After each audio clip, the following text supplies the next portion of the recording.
మకర రాశి వారికి ఇక నుండి అద్భుతమైన రాజయోగం కలగనుంది. వారికి ఏలినాటి శని అనేది పూర్తయింది.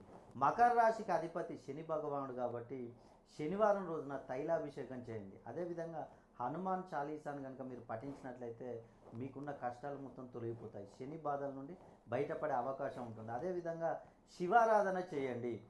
మకర రాశి వారు తెలుసుకోవాల్సిన కొన్ని పరిహారాలు ఏంటంటే, రావి చెట్టు కింద నల్లటి నువ్వులతో దీపం వెలిగించినట్లయితే మీకు ఎలాంటి సమస్యలు ఉన్నా కూడా తొలగిపోతాయి.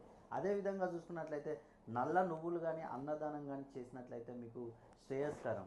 అదేవిధంగా గోవులకు మీరు కనుక బెల్లంతో కూడిన ఆహారం తినిపించినట్లయితే మీకు ఎలాంటి సమస్యలు ఉన్నా కూడా తొలగిపోతాయి.